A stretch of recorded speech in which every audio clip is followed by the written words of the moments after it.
Hi, this is Danny from CG Dreams. In this quick tips tutorial, I'm going to be showing you how to bake a displacement deformer or any deformer that does some kind of deformation into a low polygon version of that object as a displacement map so that it's ideal for animation or for faster rendering within Cinema 4D.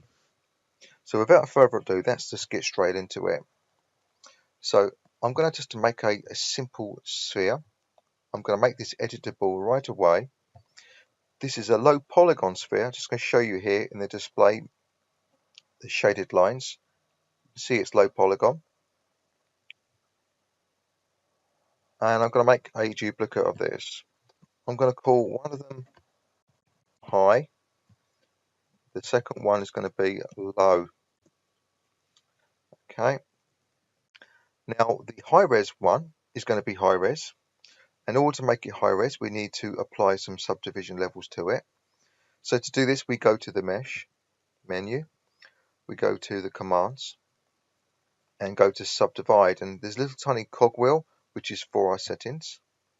We click on this. I want a level of 4 in this particular case, and I'm going to choose smooth subdivision and I click OK.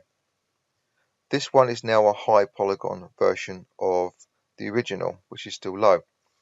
I'm going to hide the visibility of the low polygon version for now in both the viewport and rendering, so we can concentrate just on the high res one.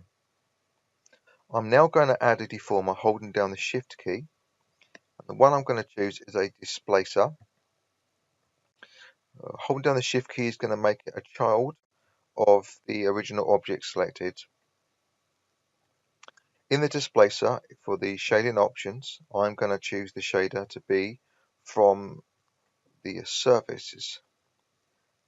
I'm going to choose something like a brick, something we're going to be able to see very clearly.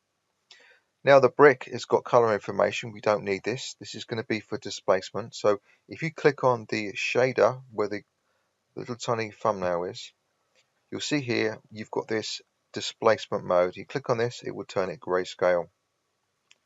So this is perfect for us. You can adjust anything you want in here, but I'm going to keep this as simple as I can. I'm going to go back to a displacer, and in the object properties, you've got the strength and the height. I'm going to leave the strength 100%, but I'm just going to adjust the height until it's something that is more desirable. I think that's probably just about where I want it. That's great. Now I've done this, I want to apply this to the low res object. So how can I do this exactly? Well, what I can do is I can bake it using a texture tab. So in order for the texture tag to work, you need to have a material on your low res object. So I'm just going to double click in the bottom left here to create a material. I'm going to apply this to the low res object. There's not really a lot we have to do with this just yet. The next thing is we want to right click and go to our Cinema 4D tags and then select the texture, the bake texture. Okay. From here, we're going to set up a couple of things. In the tags, I want to choose the format I want and the file name. If I want to save it directly to a file. If I don't choose anything in this option, what will happen is it will load the resulting baked map into the picture viewer, in which you'll be able to save from there. So that's what I'm going to do. What's very important is that I set up the size of this map. So I'm going to go for 2048 by 2048, often referred to as a 2K map. I think pretty much everything is the way that we want it.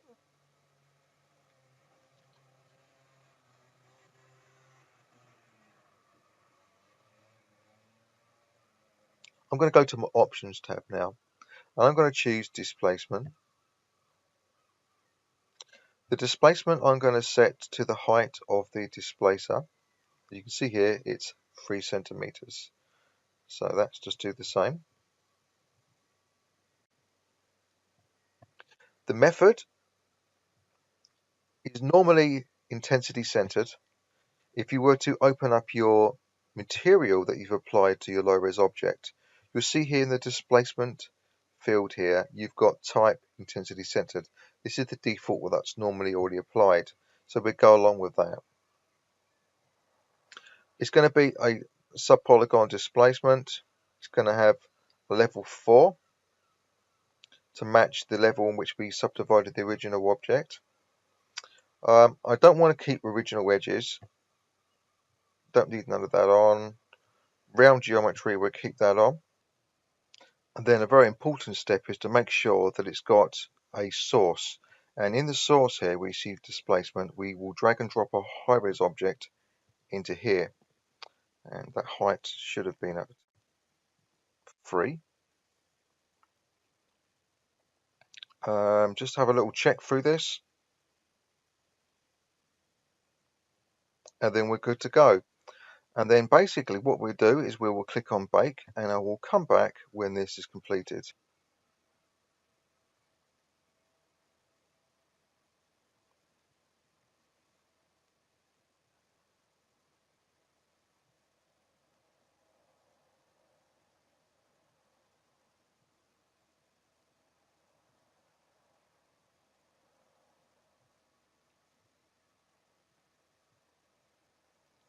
So the 2K map has been completed. I can now save this out. I'm going to save this as a 32-bit TIFF in this particular case.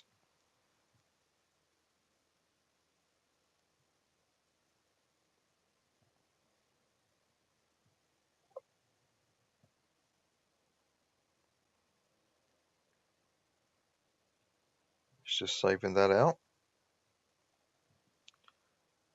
And then let's just hide the visibility of the high-res object. We're going to apply a subdivisional surface tag to this low polygon object, holding the Alt key. I'm going to make sure that my subdivision render is at level 4. And in my displacement material settings, let's just turn this on. It's going to be intensity centered. I'm going to select the map.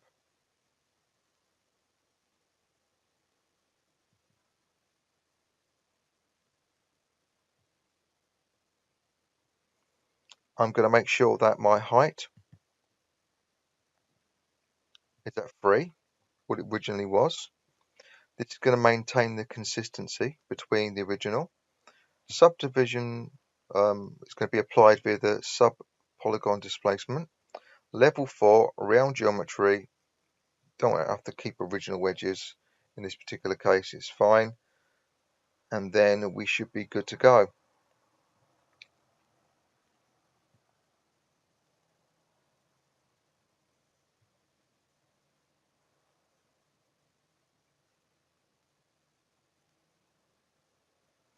And there we go. We've now got the displacement applied to this.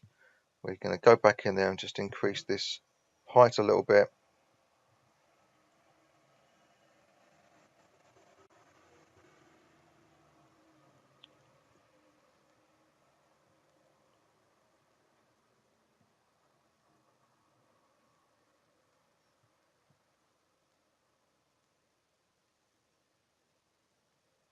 There we go. That's more like it.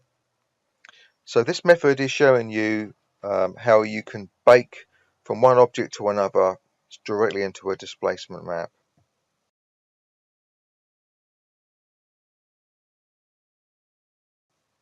The other method I'm going to show you is to be able to apply the high-res object into a sculpting tag on the low-res object.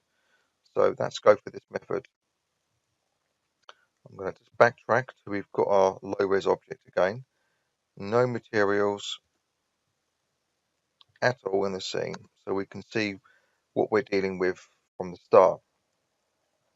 We've got a high-res object and a low-res object. Let's just look at a high-res object. Here it is. Don't need to see the low-res one for now. What we're going to do is we're going to go into our sculpting layout.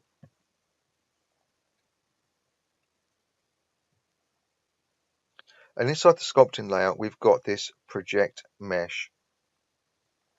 So with the high-res object selected, I'm going to click on Project Mesh. For the objects, I'm going to make sure my high-res is in the source and the low-res is in the target. We know originally it was subdivided by level 4, so we're going to choose the same for our low-res object. That is if that's needed. Hide when finished, we could have that. Create a copy. It's probably good to create a copy if you wanted to keep the original of what you've got right now. I'm not going to bother, and I'm going to click Project. If I click Project right now, it's going to basically go ahead and put a sculpting tag on this low-res object, and it's going to apply all the detail and the subdivisional level. If it's important that you keep your original, that's fine. You can click on Create Copy. But I'm going to go over the original because we're going to create another low-res one in a minute anyway. The good thing about doing it this way is that you've got the option to do some extra detailing on top with the sculpting tools.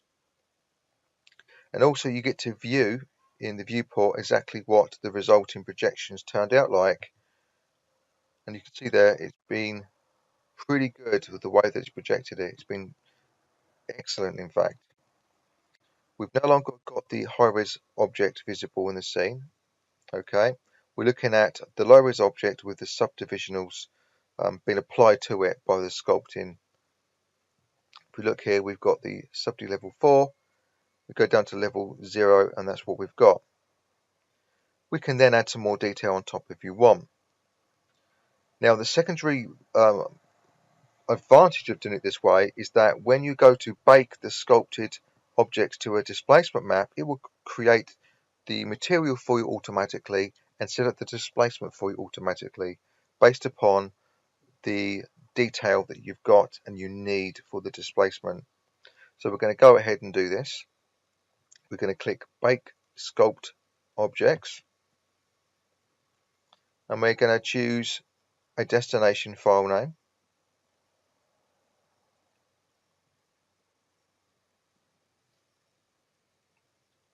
Just going to go over my original.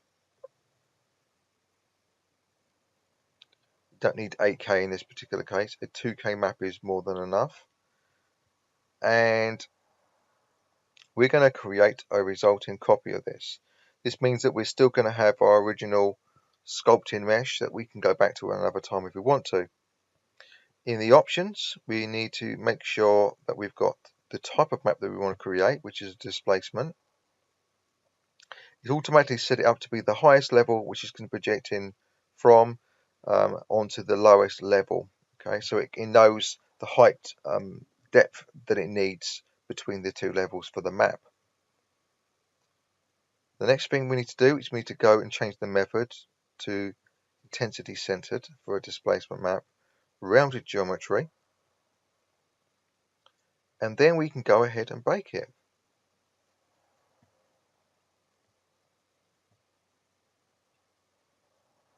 And as mentioned before, this method is particularly good because the materials can be set up for us all ready to go. The only thing we need to do is apply the subdivisional tag to the object.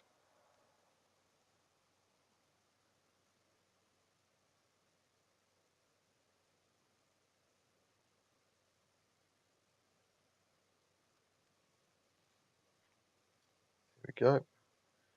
It's made the material for us. I'm going to come out the sculpting layout for the minute. We go to the familiar standard layout where we can see we've got the high-res object, the sculpting object we're going to hide, okay, and this low-res object has now got the displacement applied automatically to the material with the correct height needed for that and the map applied automatically. Everything's set up for us automatically. Now I'm going to apply the sub-D tag, rendering level of 4, and then we're going to go for a render.